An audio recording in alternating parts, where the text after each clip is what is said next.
Good evening, Scramble family. Tonight's bedtime story is Little Rabbit and the World from 5-Minute Bedtime Stories.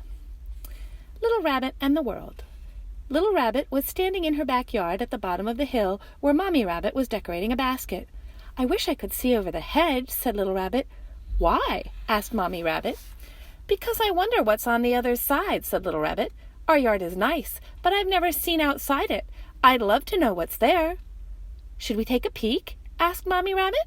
"Oh, yes, please," said Little Rabbit, jumping up and down. "Please, can I see?" "Of course," said Mommy Rabbit. "Just climb onto my back and hold tight." So Little Rabbit did. Mommy Rabbit walked over to the tallest tree in the yard, and she hopped onto the lowest branch, and then the next one, and the next one.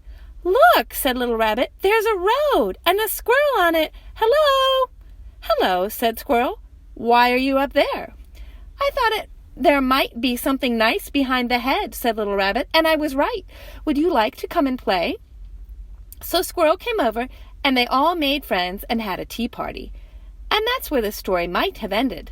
But then Little Rabbit looked up at the hill next to the yard, and she started thinking again. She said, "I can't see the other side of the hill, and I'd so love to know what's there, but the hill is really tall, even taller than a hedge, so we'll never be able to see, will we?" And then Mommy Rabbit did a strange thing. She walked over to the basket, which she had finished decorating, and hopped inside. "Come on," she said, and so they all got inside it. Then she tied a big piece of cloth to the top. "Now, everyone," she said, "hold on tight." Suddenly there was a big gust of wind. Leaves were being blown off the trees and swirling around them, and the basket started to rock and bump along the ground. At first nothing else seemed to happen, but then Little Rabbit noticed something.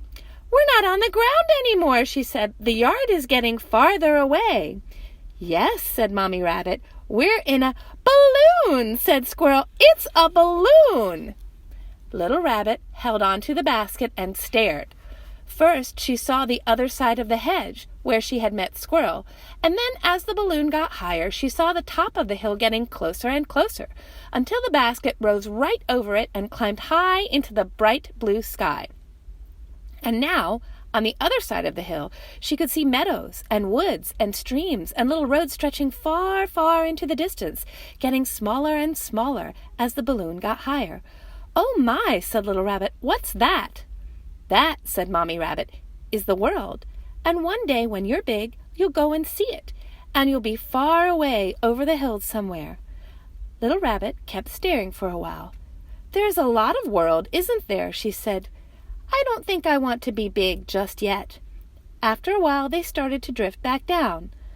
"Look," said Little Rabbit, "I can see the yard again, and there's the tree we climbed, and the road where Squirrel was. It all looks very small. Oh, it will be nice to be back home. Can we have another tea party?" "Of course," said Mommy Rabbit.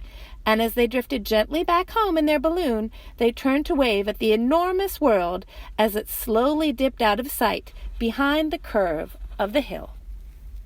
Sleep well, Scramble friends.